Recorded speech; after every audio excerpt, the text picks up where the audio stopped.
मरकजी वजीर बराए इत्तलात व नशियात प्रकाश जावड़ेकर ने कहा, मीडिया इंडस्ट्री के शोबे में आलमी सतह पर तरक्की के हैं लामहदूद इम्कानात। वो फिक्की फ्रेम 2020 के वर्चुअल तौर पर कर रहे थे खिताब।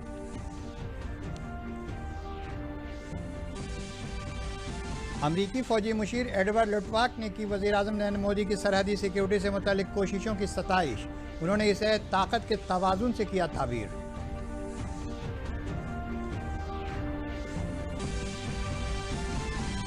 मरकजी वज़ारत दाखिला ने यूनिवर्सिटियों और तालीमी इदारों ने सालाना इम्तहानात के इनेकाद की दी मंजूरी। इम्तहान और तालीमी कैलेंडर में UGC की गाइडलाइन पर अमल दरामद होगा लाजमी।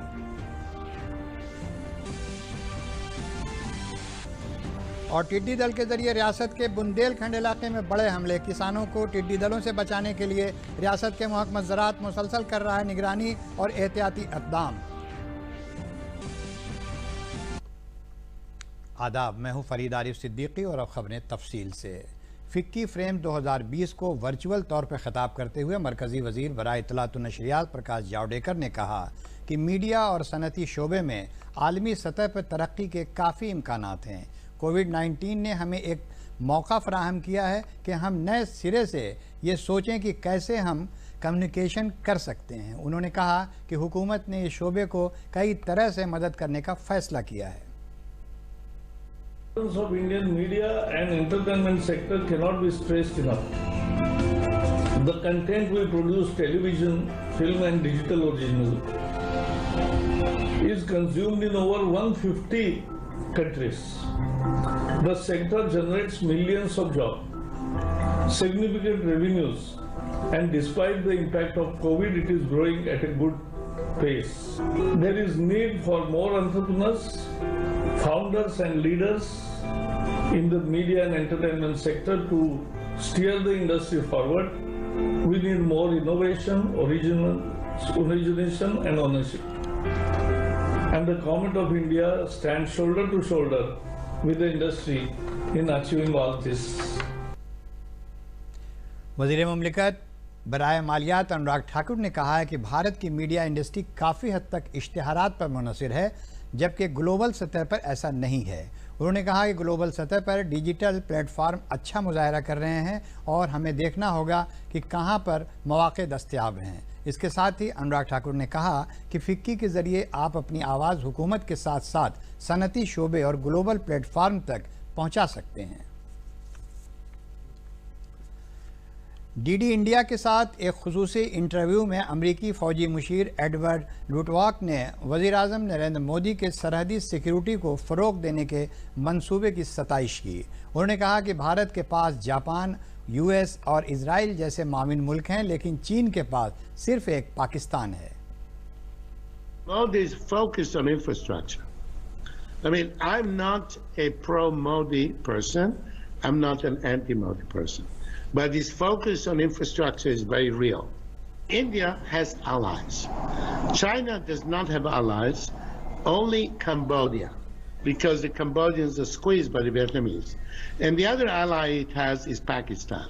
Since we had Pakistan as an ally, I can tell you that having an ally like Pakistan is borderline. अमरीकी फ़ौजी मुशीर ने लद्दाख और LAC के आसपास के इलाकों में बुनियादी ढांचे में सुधार के लिए किए जा रहे काम की भी सताइश की। उन्होंने इसे ताकत के तवाज़ुन में बदलाव करार दिया। The expansionist pressure in general is not a tactical thing. It has a tactical expression, in some specific place. And as we all know, one part of the story is that finally, India is providing infrastructure in those areas and quite changing the balance of power. दुनिया के ज़्यादातर ममालिक इस वक्त corona के ख़िलाफ़ जंग में मसरूफ़ हैं। जहां कोरोना के इन्फेक्शन के फैलाव को रोकने के लिए बड़े कदम उठाए जा रहे हैं और इन्हीं कोशिशों का नतीजा है कि कोरोना की लड़ाई में फ़तह हासिल करने वाले लोगों की तादाद में इजाफ़ा हो रहा है। हालांकि कुछ रियासतों में कोरोना का इन्फेक्शन फैलने का मामला भी तेज़ी से बढ़ रहे हैं। मुल्क में इस वक्त 59,000 से ज़्यादा लोग कोरोना से मुतासिर हैं। हालांकि अच्छी बात यह है कि 4,39,000 से भी ज़्यादा लोग इस बीमारी से सेहतयाब हो चुके हैं। कोरोना के सबब मुल्क में 20,160 लोगों की मौत भी हुई है। महाराष्ट्र, तमिलनाडु, दिल्ली, तेलंगाना और कर्नाटक इन रियासतों में से हैं जहां एक ही दिन में रिकॉर्ड मामले सामने आ रहे हैं। लद्दाख में हकीकी कंट्रोल लाइन पर झड़प वाली जगह से चीनी फौजियों के पीछे हटने का आगाज़ हो गया है।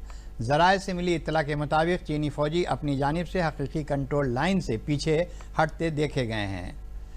पीपल्स लिबरेशन आर्मी के फौजियों के टैंक हटाते, बंकर बंद गाड़ियों, फौजियों और दीगर साजो सामान को पैक करते हुए और उन्हें वापस ले जाते हुए देखा गया है। चीनी फ़ौज के इस कदम को 30 जून को चौसौल में दोनों फौजों के दरमियान कोर कमांडर सतह की बातचीत में हुए इत्तफाक राय के मुताबिक उठाए गए कदम के तौर पर देखा जा रहा है। 22 जून को मोल्टो में हुई कोर कमांडर सतह की बातचीत के बाद भी डीडी न्यूज़ ने 24 जून को अपने नाजरीन को इत्तला दी थी कि चीनी फौजी अपने इलाके में हकीकी कंट्रोल लाइन से 1.5 किलोमीटर पीछे हटे थे। पूरे मुल्क में यूनिवर्सिटियों और तालीमी इदारों में सालाना इम्तहानात के इनेकाद की मंजूरी मिल गई है। मरकज़ी वज़ारत दाखिला ने मरकज़ी आला तालीम सेक्रेटरी को लिखे खतूत में यूनिवर्सिटियों और तालीमी इदारों के ज़रिए इम्तहानात के इनेकाद की मंजूरी दे दी है। यूनिवर्सिटियों के लिए इम्तहान और तालीमी कैलेंडर में यूजीसी की गाइडलाइन पर अमल दरामद कराना लाजमी होगा। साथ ही इम्तहानात लाजमी तौर पर मरकज़ी सेहत व कुंबा बहबूद वजारत के ज़रिए दिए गए पैमाने यानी SOP के मुताबिक ही होंगे। इसके साथ ही यूजीसी ने यूनिवर्सिटियों में इम्तहान मुनक़िद करने से मुतल्लिक़ अपनी साबिक़ा गाइडलाइन में तब्दीली की है। तलबा की सिक्योरिटी और उनकी कैरियर रिप्लेसमेंट जैसे मुद्दों को मद्देनज़र रखते हुए यूजीसी ने यह फ़ैसला लिया है कि पहले की नई गाइडलाइन के मुताबिक ही इंटरमीडिएट सेमेस्टर तलबा को इंटरनल मार्क्स की बुनियाद पर प्रमोट किया जाए। पहले यूजीसी की गाइडलाइन 29 अप्रैल को आई थी। आखिरी सेमेस्टर के तलबा के इम्तहानात जुलाई के महीने में तय किए गए थे। अब ये इम्तहान कोरोना के सिलसिले में जारी वजारत सेहत की गाइडलाइन के मुताबिक ही सितंबर महीने के आखिर में होंगे।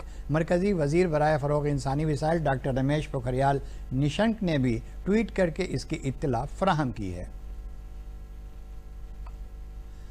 भारत पढ़े ऑनलाइन मिशन के तहत नवादा ज़िले के वारसेलीगंज SGPG के सायो इंटर कॉलेज में एलुमनाई एसोसिएशन के ज़रिए 2 रोज़ा इंटरनेशनल वर्कशॉप का इनेकाद किया गया, जिसकी सदारत post master general Anil Kumar ने की। वर्कशॉप का इनेकाद गूगल मीट पर किया गया। इस वर्कशॉप में असातिज़ा और तलबा अपने मसाइल का तस्फिया भी करा रहे हैं। इस वर्कशॉप में ई-लर्निंग के ज़रिए वर्चुअल क्लासरूम कायम करके पढ़ाई में आने वाली किसी भी दुश्वारी के मनफी असरात को रोकने पर गौर व खौज किया गया। सेमिनार में ई-लर्निंग के मुख्तलिफ तरीक़ों और तकनीक के ज़रिए रिवायती तालीम की डिजिटल शक्ल भी बनाई गई। अनलॉक 2 के बाद जहां मामूलात ज़िंदगी पटरी पर लौटने नज़र आ रही है, वहीं कोरोना के इन्फेक्शन का ख़तरा भी बढ़ गया है। ऐसे में बाज़ारों के अलावा सरकारी दफातर में भी एहतियाती कदम बढ़ा दिए गए हैं। इसी सिलसिले में मामूलात ज़िंदगी से ताल्लुक़ रखने वाले लखनऊ के इलाकाई ट्रांसपोर्ट दफ्तर का हमारी टीम ने दौरा किया और वहां किए गए इंतज़ामात का जायज़ा लिया। असिस्टेंट रीजनल ट्रांसपोर्ट अफसर संजय तिवारी ने बताया कि दफ्तर में सोशल डिस्टेंसिंग का पूरा ख्याल रखा जा रहा है, साथ ही दीगर एहतियाती कदम भी उठाए गए हैं। देखिए, कोरोना काल में हम लोग जो है बहुत ही सावधानी बरत रहे हैं। कार्यालय में जो भी लोग आ रहे हैं कार्यालय में, उनको पहले तो गेट पे पूर्णतः उनका सैनिटाइजेशन किया जा रहा है, उनके हाथ का कायदे से उनका टेम्परेचर लिया जा रहा है। जो वाहन के से संबंधित कोई कार्य कराने के लिए आ रहा है, उसको 1 नंबर गेट से प्रवेश दिया जा रहा है। लाइसेंस हेतु जो व्यक्ति आ रहे हैं, उनको 3 नंबर गेट से प्रवेश दिया जा रहा है। और बाकायदा हर काउंटर के सामने गोले बनाए गए हैं कि सोशल डिस्टेंसिंग का पालन करते हुए सभी लोग अपनी कतार में खड़े हों और उनका कार्य तत्काल डिस्पोजल किया जा रहा है। इसी तरह लाइसेंस सेक्शन के लिए भी हम लोगों ने स्लॉट बढ़ा दिए हैं, स्लॉट का टाइम बढ़ा दिए हैं।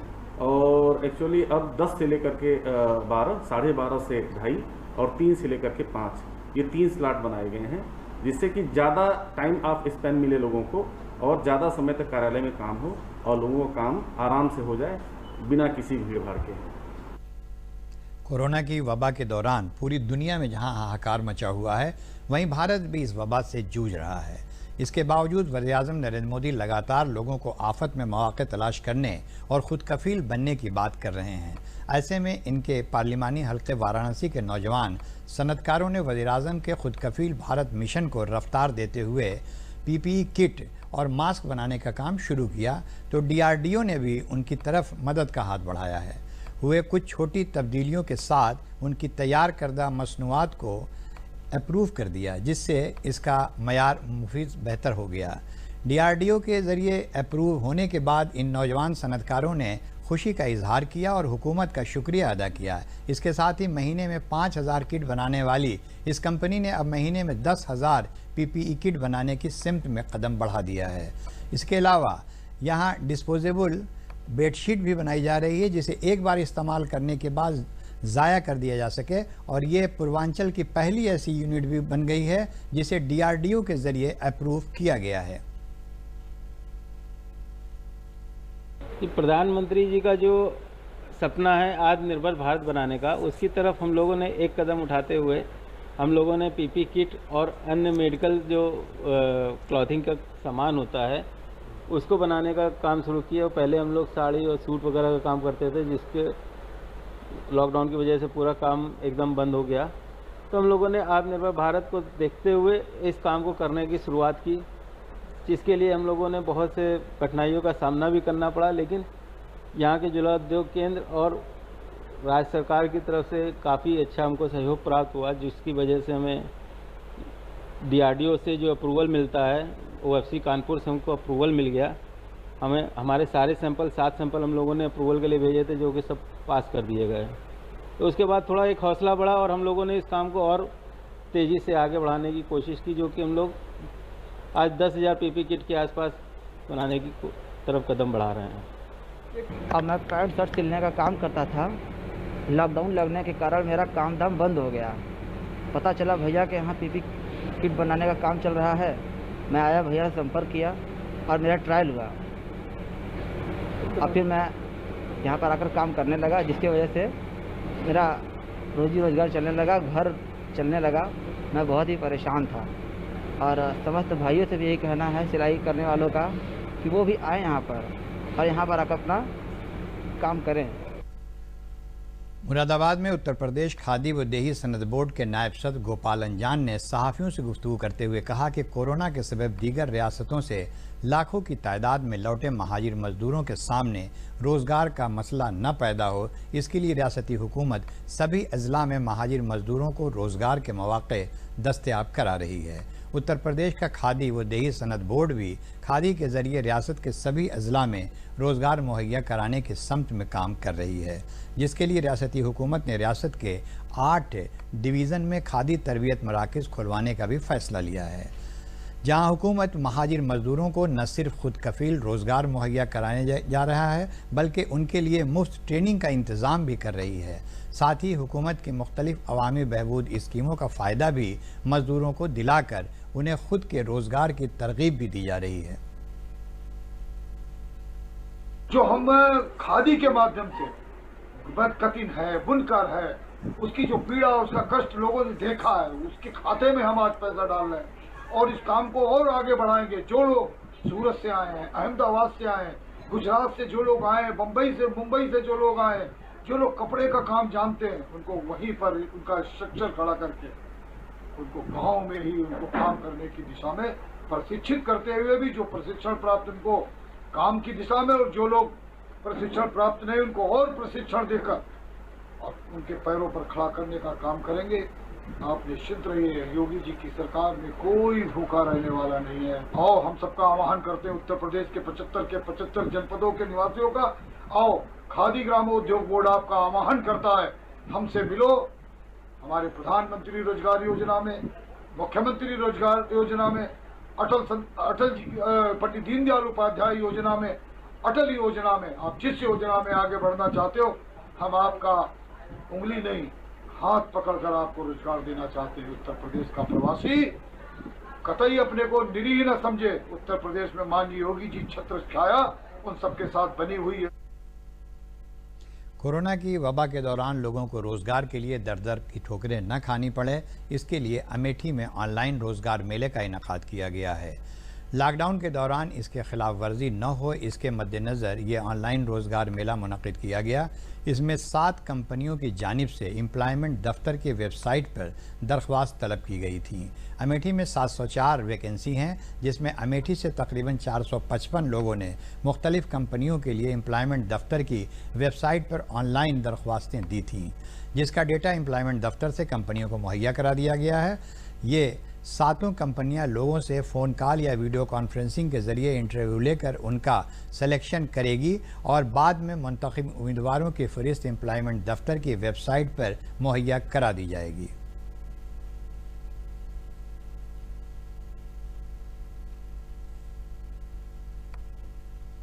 क्योंकि शासन का निर्देश है कि इस समय ऑफलाइन रोजगार मेले का आयोजन नहीं किया जा सकता, इसलिए ये ऑनलाइन रोजगार मेला आयोजित किया गया है। अब तक हमारे पास 7 कंपनियां आई हैं और टोटल इनकी जो वैकेंसीज है वो 704 है। इसके अगेंस्ट में हमारा जो वेबसाइट है sevayojan.up.nic.in, उस वेबसाइट पे हमारे जितने रजिस्टर्ड बच्चे हैं उन बच्चों में से 455 बच्चों ने अलग अलग कंपनियों में अप्लाई किया हुआ है। इन बच्चों की लिस्ट संबंधित कंपनीज को भेज दी गई है कल ही, और वो लोग टेलीफोनिकली या वीडियो कॉन्फ्रेंसिंग के माध्यम से इनका इंटरव्यू प्रारंभ कर चुकी हैं। इसमें हर तरह की कंपनी है, हेल्थ केयर सेक्टर की है, मेडिकल सेक्टर की है, एग्रीकल्चरल सेक्टर की है, सिक्योरिटी सेक्टर की है, कई सेक्टर्स की कंपनीज हैं।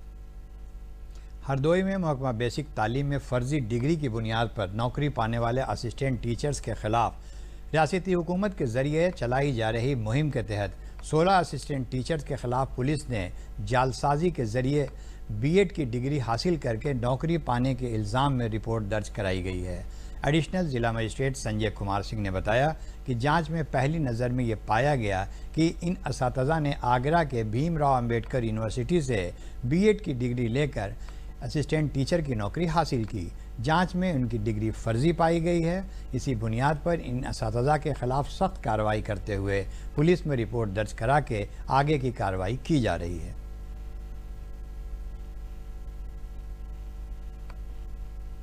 बेसिक शिक्षा विभाग में फर्जी टीचरों की जांच कराई गई थी, जिसमें कुछ टीचरों पर यह आरोप था कि इनके द्वारा टेम्पर्ड मार्कशीट लगाई गई है।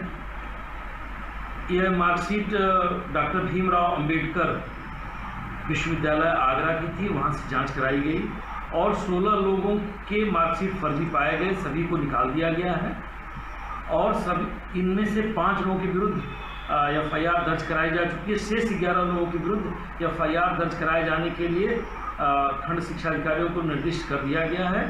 यथाशीघ्र इनके ऊपर भी एफआईआर दर्ज करा करके विधिक कार्रवाई की जाएगी और इनके द्वारा लिए गए वेतन की वसूली की कार्रवाई प्रारंभ कर दी गई है। उत्तर प्रदेश में दलितों पर मुबैना मुलाजिम का इल्ज़ाम आयद करते हुए आज कांग्रेस पार्टी ने रियासत के गवर्नर को मेमोरेंडम पेश करने के लिए पार्टी दफ्तर से रैली निकालकर मुजाहरा करने की कोशिश की। पुलिस ने पार्टी के रियासती सदर अजय कुमार लल्लू समेत कई लीडरान को हिरासत में ले लिया है। इससे कबल कांग्रेस के रियासती दफ्तर पर प्रेस कॉन्फ्रेंस से खिताब करते हुए अजय कुमार लल्लू ने इल्ज़ाम आयद किया कि रियासत में दलितों पर मजालिम के मामलों में लगातार इजाफा हो रहा है। संभल की गुन्नूर तहसील का भैरावटी गांव झील के किनारे आबाद है, जहां झील धीरे धीरे अपना वजूद खो चुकी है। झील की ज़मीन पर देही बाशिंदों ने कब्जा कर रखा था। एसडीएम दीपेंद्र यादव ने ग्राम सभा की 168 बीघा ज़मीन को कब्जे से आज़ाद कराया था, जिस पर इंतज़ामिया ने वेटलैंड की तामीर की स्कीम बनाई थी, जिसके सबब ज़मीन के चारों तरफ 8 फीट ऊंची कच्ची बाउंड्री वाल की तामीर मुकम्मल कर ली गई है।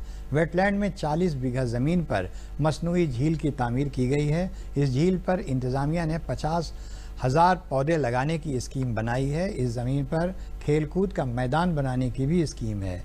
लॉकडाउन के दौरान महाजिर मजदूरों और मनरेगा मजदूरों को यहाँ काम मिला है। अब तक 3,500 मनरेगा मजदूरों को यहां काम मिल चुका है। वहीं तकरीबन 15,000 मजदूरों को मजीद काम का फ़ायदा मिलेगा। ज़िला संभल के गुन्नूर के SDM ने बताया कि 20 लाख रुपए के बजट की तजवीज़ है।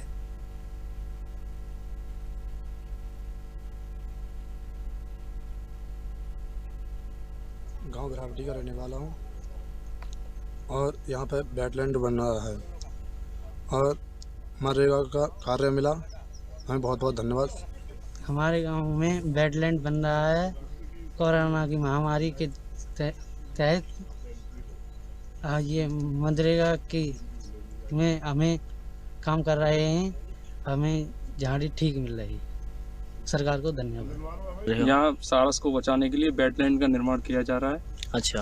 और नरेगा के तहत, एक मनरेगा के तहत काम चल रहा है। अच्छा। और कोरोना महामारी में हमें रोजगार मिल रहा है, इसके लिए केंद्र सरकार को बहुत बहुत आभार हैं हम। जनपद संभल के गांव घिरावटी में एक सरकारी भूमि थी जो लगभग 170 बीघे के आसपास है। स्थानीय माप के अनुसार वो अवैध कब्जे में थी। उसे चारों ओर से किसानों ने उसकी मेड़ तोड़कर अपने खेतों में मिला लिया था। सबसे पहले हम लोगों ने उस ज़मीन को कब्जा मुक्त कराया। कब्जा मुक्त कराने जाने के उपरांत हम लोगों ने एक कार्य योजना तैयार की ताकि भविष्य में ज़मीन कभी कब्जे में ना होने पाए। इसके लिए एक ऊंची मेड़बंदी मिट्टी की कराए जाने की योजना तैयार की गई। 5 फीट से लेकर 8 फीट ऊंची मेड़ बनाना, गहरी खाई खोदना, जिससे कि भविष्य में कभी कब्जा इसमें ना होने पाए। इसके बाद चूँकि काफ़ी बड़ी ज़मीन है, 170 बीघे ज़मीन काफ़ी बड़ी ज़मीन है, इसको जन उपयोगी बनाए जाने की कार्य योजना तैयार की गई। लोगों से चर्चा पर चर्चा की गई, गांव के स्थानीय लोगों से उनकी आवश्यकता के बारे में जानकारी ली गई, तो कुल इसके 4-5 आयाम सामने आए।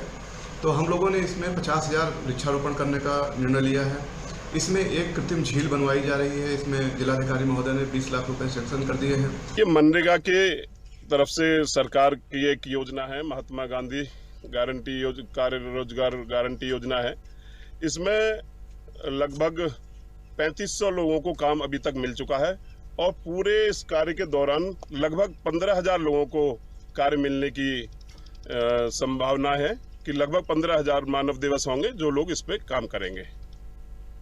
श्रावस्ती में अनामिका फर्जी टीचर के मामले ने रियासत के महकमा तालीम की बुनियाद हिलाकर रख दी है, जिससे रियासत के सभी ज़िले के महकमा तालीम के अफसर अपने अपने अजला में फ़र्जी टीचरों की तलाश में जुट गए हैं। श्रावस्ती ज़िले में महकमा तालीम के अफसरान ने नौकरी कर रहे असातिज़ा के कागजात की जांच शुरू कर दी थी, जिसमें 6 टीचर्स के कागजात मुश्तबा पाए गए, जिसकी जांच के बाद इन कागजात के फ़र्जी साबित होने पर बेसिक तालीम अफसर ओमकार राणा के ज़रिए सभी 6 असातिज़ा को बर्खास्त करके उनके खिलाफ मुख्तलिफ थानों में मुकदमा दर्ज कराया गया था। वहीं 2 फर्जी टीचर को जेल भेज दिया गया था। PCA ओमकार राणा ने बताया कि अभी और फर्जी टीचरों की जांच चल रही है। वहीं इन असातिज़ा से 1 करोड़ 37 लाख रुपए की सरकारी रकम की रिकवरी का नोटिस जारी कर दिया गया है। अगर ये सभी टीचर वक्त पर रिकवरी की रकम जमा नहीं करते हैं तो इनकी तलाफी उनके अमलाक से की जाएगी।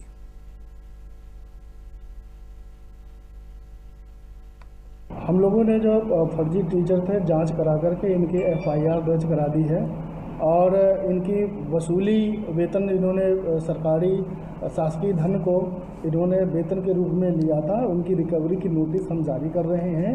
इस तरह से है अजीत कुमार शुक्ला, ये हमारे बर्खास्त शिक्षक हैं, कन्हैया सिंह, राजीव उपाध्याय, शोभनाथ, राजकुमार और मनोज कुमार। इस तरह से 1 करोड़ 37 लाख जो है 21,245 रुपये की वसूली हम लोग जो इनकी नोटिस दे रहे हैं पूरे 6 शिक्षकों की।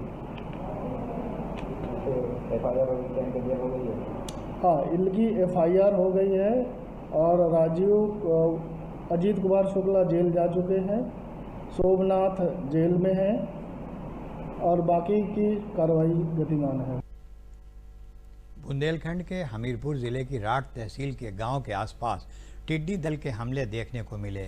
गांव में टिड्डी दल के पहुंचने की इत्तला पर पहुंची महकमा ज़राअत और मरकज़ी टीम ने मिलकर दवाओं का छिड़काव करके टिड्डी दल पर काबू पाया। फिलहाल टिड्डी दल से किसानों को कोई नुकसान नहीं पहुंचा है। टिड्डी दल से बचाव के लिए महकमा ज़राअत पहले ही किसानों को रहनुमा हिदायत जारी कर चुका है। हमीरपुर ज़िले की राठ तहसील में पड़ने वाले गांव में टिड्डी दल ने हमला किया। कई दिनों से पड़ोसी अजला में टिड्डी दल के हमले हो रहे थे, जिसको लेकर ज़िले में टिड्डी दल के आने का अंदेशा बना हुआ था। मरकज़ी टीम और महकमा ज़राअत ने किसानों को टिड्डी दल से बचाव के लिए ज़रूरी गाइडलाइन पहले ही जारी कर दी थी। टिड्डी दल के हमले से बागबानी और सब्जियों की खेती करने वाले किसान खौफजदा हैं। कल या परसों से हम चरी और हरी सब्जियां बोने के लिए तैयार हैं। उसमें जो टिड्डी आती है तो उसको कृषि विभाग द्वारा जागरूक होकर मतलब भगाने की कोशिश करेंगे। और ये घिया, तरोई, कद्दू, लौकी और करेला में हानिकारक है। चरी हरी जो चारा के लिए बोई गई है उसमें जो है नुकसानदायक उतना नहीं होती जितना मतलब इनमें सब्जियों में होती है। हाँ, ये सोशल मीडिया और प्रिंट मीडिया द्वारा जानकारी हासिल हुई है कि कुछ टिड्डी दल बुंदेलखंड में प्रवेश कर रहा है, जिसमें झांसी और बांदा में प्रवेश भी कर चुका है। उसी को लेकर के हमने भी गांव में सजग करने का एक प्रयास किया है और सारे लोगों को विभिन्न माध्यमों से सजग कर रहे हैं कि यदि कभी इनका आक्रमण होता है तो ढोल ताशे या शंख वगैरह इस तरह से बजा करके और आग जला करके उनको भगाने का प्रयास करें। एक गाड़ी नगर निगम में गाड़ी लेकर के उस पर स्प्रे मशीन डलवा के दवाओं को छिड़का दिया है, तो काफ़ी संख्या में जितने टिड्डी हमारे थे वो सब मर गए हैं। जालौन में एक बार फिर बड़े टिड्डी दल ने हमला किया है, जिसमें करोड़ों की तादाद में टिड्डियां मौजूद हैं। किसानों के जरिए टिड्डी दल की इत्तला पर मौके पर पहुंचे महकमा ज़राअत के अफसरान ने स्प्रे मशीनों से टिड्डी दल पर स्प्रे करवाना शुरू कर दिया है। जालौन में गुज़िश्ता शाम ज़िला हमीरपुर की तरफ से आए अब तक के सबसे बड़े टिड्डी दल ने ग्राम चिली, गौरों समेत दर्जनों गांवों में हमला कर दिया। इस टिड्डी दल में करोड़ों की तादाद में टिड्डियां शामिल हैं। इतना बड़ा टिड्डी दल देखकर किसानों में हड़कंप मच गया। उन्होंने फौरी तौर पर इसकी इत्तला ज़िले के अफसरान को दी और ख़ुद भी टिड्डी दल भगाने की कोशिश में लग गए। वहीं इत्तला मिलने पर मौके पर पहुंचे महकमा ज़राअत के अफसरान ने टिड्डी दल पर स्प्रे मशीनों की मदद से केमिकल छिड़काव शुरू कर दिया था। वहीं टिड्डी दल के हमले के सिलसिले में ज़िले के डिप्टी डायरेक्टर ज़राअत R.K. तिवारी ने बताया कि ज़िले में अब तक ये सबसे बड़ा टिड्डी दल का हमला है, जो तकरीबन 1.5 किलोमीटर तवील है, जिसमें हमीरपुर ज़िले की तरफ से आकर ज़िले में हमला किया है। ये टिड्डी दल 3 हिस्सों में तकसीम हो चुके हैं, जिनमें से 2 टिड्डी दल उरई तहसील के मुख्तलिफ गाँव में देखे गए, जबकि एक टिड्डी दल जालौन तहसील के कच्छ गांव में देखा गया। वहीं अगर इन तीनों टिड्डी दलों की तादाद को जोड़ा जाए तो ये करोड़ों में होगी। वहीं महकमा ज़राअत के अफसरान के ज़रिए इन टिड्डी दलों पर फायर ब्रिगेड और स्प्रे मशीनों के ज़रिए स्प्रे किया जा रहा है, जिससे उन्हें ख़त्म किया जा सके और किसानों की फसल को बचाया जा सके।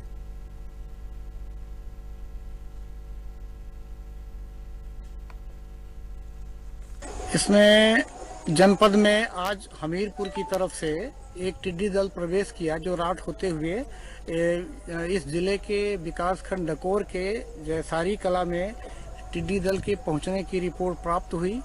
मौके पे हमारे कृषि विभाग की टीम पहुंची, सभी इसके क्षेत्रीय कर्मचारी थे और इसका वीडियो क्लिपिंग भी बनाई गई। लोगों ने, ग्रामवासियों ने ये अवगत कराया और कर्मचारियों के माध्यम से भी जानकारी मिली कि इस टिड्डी दल की लंबाई चौड़ाई करीब 1.5 किलोमीटर लंबा रहा होगा और ये उड़ते हुए ये जिले में 3 भागों में विभक्त हो गया। एक दल तो जयसारी कला गया, दूसरा गोरन में है और तीसरा इसी जालौन विकास खंड के सिकरी राजा, देवरी और कैथ में अभी रुका हुआ है। तो हमारे 2 टीमें गठित की गई हैं। यहाँ पर मैं स्वयं भी और भूमि सुरक्षा अधिकारी ब्रजेश जी के साथ गोरन में भी हम लोगों ने स्प्रेइंग किया और अभी यहाँ सिकरी जयसारी कला में भी स्प्रेइंग कर रहा हूँ। और इसी तरह से फायर ब्रिगेड की टीम है जो वहाँ गई है। फायर ब्रिगेड की गाड़ियाँ हैं जो सिकरी राजा और देवरी के बीच में पेड़ों पे टिड्डी दल बैठा हुआ है। तो वहाँ पे जिला के सुरक्षा अधिकारी, कृषि अधिकारी वहाँ पे मौजूद हैं अपनी टीम के साथ और स्प्रेइंग का काम, ऑपरेशन का काम बराबर जारी है। बलरामपुर ज़िले में रात से ही मुसलसल हो रही बारिश से मामूलाती ज़िंदगी मुतासिर है। ज़िले में गुज़िश्ता 1 हफ्ते से हो रही बारिश से हिंद नेपाल के सरहदी इलाके के पहाड़ी नालों में तोगयानी है, जिससे 1 दर्जन से ज़ायद गाँव के लोग पानी से घिरे हुए हैं। सरहदी इलाके की पहाड़ियों पर हो रही बारिश से ज़िले के तराई वाले इलाके पचपेड़वा, गैसणी और हरिया सदगरवा तरक्याती ब्लॉक में पहाड़ी नाले तोगयानी पर हैं, जिससे यहाँ के गांव में पानी भर गया है। वहीं लिंक रोड पर भी पानी भरने के सबब आमदोरफ्त में तशदीद दुश्वारी का सामना करना पड़ रहा है। ज़िले में रात से ही लगातार हो रही बारिश से मामूलाती ज़िंदगी मुतासिर है। लोगों को रोज़मर्रा के कामों में मुश्किलात का सामना करना पड़ रहा है।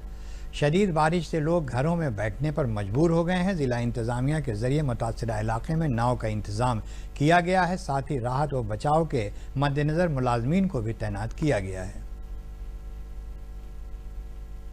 नाव के लिए व्यवस्था भी अरेंजमेंट्स हो गया है। जब जब डीप्स में पानी आएगा तो वहाँ सफिशिएंट नंबर ऑफ नाव का वहाँ पे व्यवस्था कराया जाएगा। डीप टू डीप वाहन का व्यवस्था भी कराया जाएगा, मतलब बात हो गया है। जिस समय ये पानी आएगा तो उस समय व्हीकल वहाँ पे अरेंज करा दिया जाएगा। इसके अतिरिक्त हमारे अराउंड 31 बाढ़ चौकियाँ हैं, 18 राहत केंद्र हैं। कंट्रोल रूम एक्टिवेट कर दिया गया है, सभी लोगों की ड्यूटी लगा दी गई है। इसके अतिरिक्त हेल्थ विभाग के द्वारा sufficient amount of medicine, anti snake venom, इन सब का अरेंजमेंट्स करा दिया गया है। तो पूरी तैयारी हो गई है। और भी अगर हम लोग के द्वारा निरीक्षण के दौरान कुछ कमी पाई जा रही है तो उसको उसी समय रेक्टिफाई कराया जाए। खबरों का ये बुलेटिन अब ख़त्म हुआ। इजाज़त दीजिए। आदाब।